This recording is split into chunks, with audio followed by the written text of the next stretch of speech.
Hey beautiful minds, welcome to my channel. John J Medina, जो developmental molecular biologist and research consultant है, उन्होंने अपने career का maximum time mental health को समझने में लगाया है। जिसके बाद उन्होंने एक बुक लिखी है, ब्रेन रूल्स फॉर लाइफ, जिसमें वो 12 रूल्स बताते हैं जिससे हम अपने ब्रेन की पावर्स को 10 टाइम्स तक बढ़ा सकते हैं। जिसमें पहला रूल है एक्सरसाइज। अगर हमें यह जानना है कि हमारा दिमाग कैसे विकसित हुआ है, तो हमें यह जानना होगा कि हमारे पूर्वज कैसे जीवन जीते थे। एवरेज होमो सैपियन एक दिन में 10 से 20 किलोमीटर चलते थे। इसका मतलब है हमारा दिमाग तब नहीं विकसित हुआ जब हम 8 घंटे बैठे रहते थे। हमारा ब्रेन बनाया गया था एक ऐसी बॉडी के साथ जो हजारों साल पहले 12 माइल पर डे चलती थी। ऑथर 2 लोगों का एग्जाम्पल बताते हैं, जिम और फ्रैंक। दोनों अपने मिड 80s में थे। जिम नर्सिंग होम में थे और हमेशा व्हीलचेयर पर बैठे रहते थे, दीवार को घूरते रहते थे, बिना बात के रोने लग जाते थे और टाइम पास करते रहते। इन शॉर्ट वो अपने मरने का इंतजार कर रहे थे।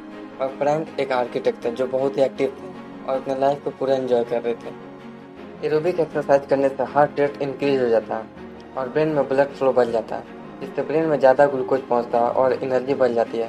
एक्सरसाइज करने से अल्जाइमर होने का रेट 60% तक घट जाता है। एक्सरसाइज करने से हमारे ब्रेन में BDNF प्रोटीन रिलीज होता है और BDNF अगर कॉर्टिसोल से ज़्यादा है तो हम हैप्पी होते हैं। सेकेंड रूल है human brain evolve too. Millions of year लगे हमें ये अमेजिंग ब्रेन पाने में। पहले हमारे पास लिजर्ड ब्रेन था जो सिर्फ बॉडी के बेसिक फंक्शन को एक्टिव करता था। फिर हमें कैट ब्रेन मिला जिसमें एमिग्डाला एक्टिव हुआ, जिससे हम शिकार को देखकर भाग सकते थे और रिप्रोड्यूस कर सकते थे। फिर इसमें एड हुआ कॉर्टेक्स, जिससे हम बोल सकते थे, याद कर सकते थे और इन्फॉर्मेशन को प्रोसेस कर सकते थे। ये सब इम्प्रूवमेंट तब हुए जब हम सवान्ना में आए और ह्यूमन 4 पैरों को छोड़कर 2 पैरों पर चलना शुरू किए, जिससे कम एनर्जी खर्च होती थी और इस एक्स्ट्रा एनर्जी से हमारा ब्रेन डेवलप हुआ और हमें यह अमेजिंग कम्प्लेक्स ब्रेन मिला। थर्ड रूल है एवरी ब्रेन वायर डिफरेंटली। पहले माना जाता था कि इंटेलिजेंस के 7 कैटेगरीज होते हैं और अब 700 कैटेगरीज है।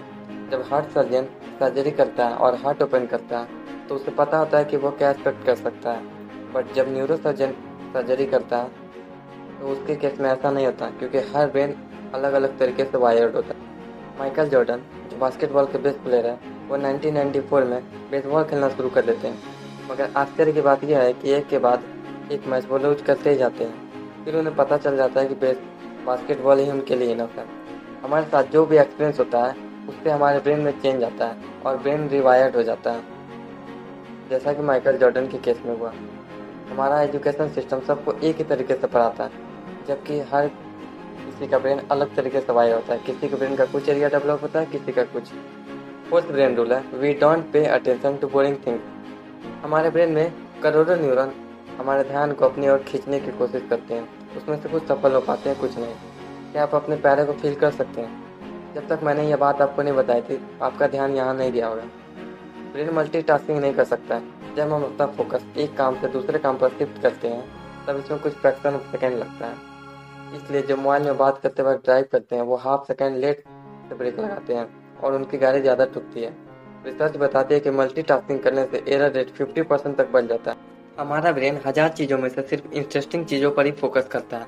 तो अगर हमें कोई भी इन्फॉर्मेशन को याद करना हो तो हमें उसे अपने ब्रेन में इंटरेस्टिंग तरीके से फीड करना होगा। फिफ्थ ब्रेन रूल है रिपीट टू रिमेंबर। हमारा ब्रेन किसी नई इन्फॉर्मेशन को 30 सेकंड के बाद 70% तक भूल जाता है, और अगर हमें इसे 30 सेकंड से ज़्यादा बढ़ाना हो तो हमें उसे इन्फॉर्मेशन को रिपीट करना होगा रेगुलर टाइम इंटरवल के बाद। कोई भी न्यू इन्फॉर्मेशन हमारे शॉर्ट टर्म मेमोरी में स्टोर होता है। लॉन्ग टर्म मेमोरी हिप्पोकैम्पस और कॉर्टेक्स की कम्युनिकेशन के दौरान बनती है। जब हम इन्फॉर्मेशन को उसी इन्वायरमेंट में रिकॉल करते हैं जिस इन्वायरमेंट में हमने उसे रिमेंबर किया है, तो चांसेस हाई होते हैं कि हम उसे बेटर रिकॉल कर पाएंगे।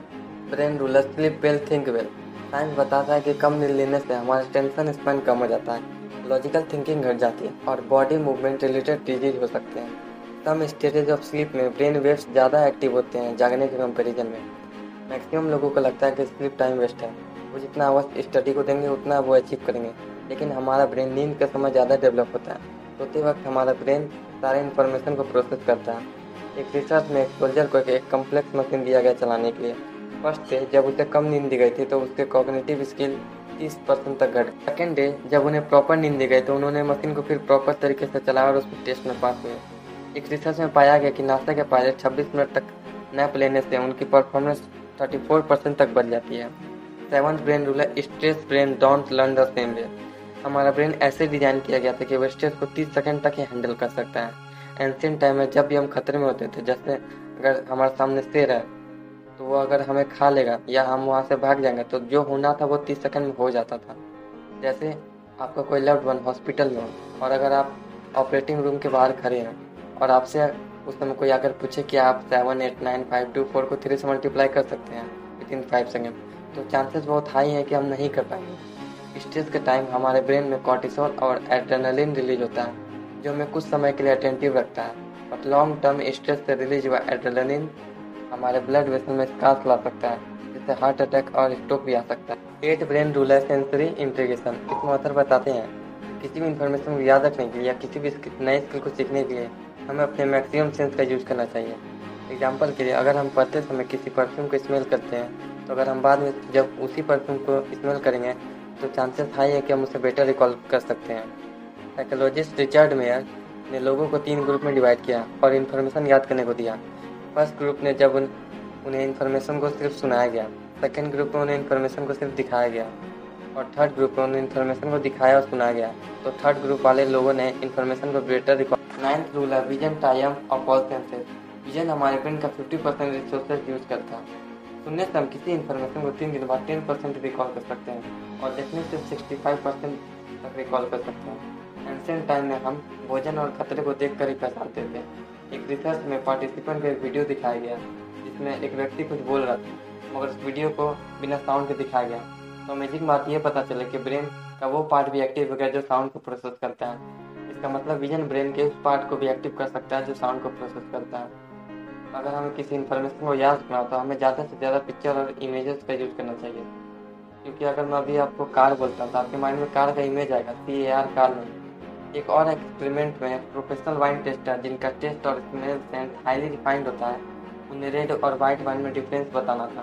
तो रिसर्चर ने वाइट वाइन में रेड कलर मिक्स कर दिया, तो सभी ने बताया कि ये रेड वाइन है। तो विजन हमारे टेस्ट और स्मेल को भी इन्फ्लुएंस कर सकता है। 10th brain rule, we are powerful and natural explorer. Child कितने क्यूरियस होते हैं और बार बार क्वेश्चन पूछते रहते हैं। इसका मतलब है हमारी बेस्ट लर्निंग एक्टिव लर्निंग से हुई है। हम चीज़ों के साथ एक्सपेरिमेंट करने के बाद ही सीखते हैं। हम सबको ट्रैवलिंग पसंद है और ट्रैवलिंग से हमारा माइंड ज़्यादा डेवलप होता है। गूगल भी अपने एम्प्लॉय को 20% टाइम देते हैं एक्सप्लोर करने के लिए। 11th ब्रेन रूल है, मेल और फीमेल ब्रेन आर डिफरेंट। ये फैक्ट आजकल बहुत कंट्रोवर्शियल हो गए हैं, लेकिन हमें ये जानना चाहिए कि साइंस इसके बारे में क्या कहता है। रिसर्चर ने जब मेल और फीमेल को हॉरर मूवी दिखाया तो मेल के ब्रेन का राइट हेमिस्फीयर का एमिग्डाला एक्टिव हुआ और फीमेल में लेफ्ट हेमिस्फीयर का एमिग्डाला एक्टिव हुआ।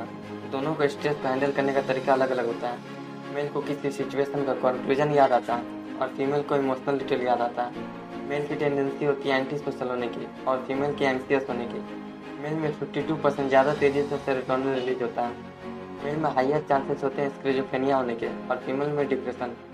मेल और फीमेल बचपन में जैसे फ्रेंड बनाते हैं, वो भी तरीका उन दोनों का अलग अलग होता है। मेल साथ में एक्टिविटी करके या खेलकूद करके फ्रेंड बनाते हैं और लड़कियां अच्छे से कम्युनिकेट करके या आई कांटेक्ट करके बनाती हैं। 12th ब्रेन रूल है म्यूजिक। इसे ऑथर ने 2nd एडिशन में ऐड किया। जब रिसर्चर ने बच्चों को वीक में 2 बार म्यूजिक लेसन दिया, तो वो बच्चे जो 3 साल के म्यूजिक की ट्रेनिंग ले रहे थे, वो बाकी बच्चों के कंपैरिजन में उनका राइटिंग स्किल इम्प्रूव हुआ। वो वर्ड को इजीली पहचान पा रहे थे, उनकी वोकैबुलरी इम्प्रूव हुई और उनकी नॉन वर्बल रीजनिंग स्किल भी डेवलप हुई। तो आप इन 12 रूल्स को फॉलो करके अपने ब्रेन की पावर को 10 टाइम्स तक बढ़ा सकते हैं। तो कमेंट करके बताइए कि आपको इन 12 रूल्स में से कौन से रूल सबसे अच्छे लगे और लाइक करिए अगर ये बातें आपको काम की लगी हो और सब्सक्राइब करिए अगर आपको ऐसी वीडियोज और देखने हैं।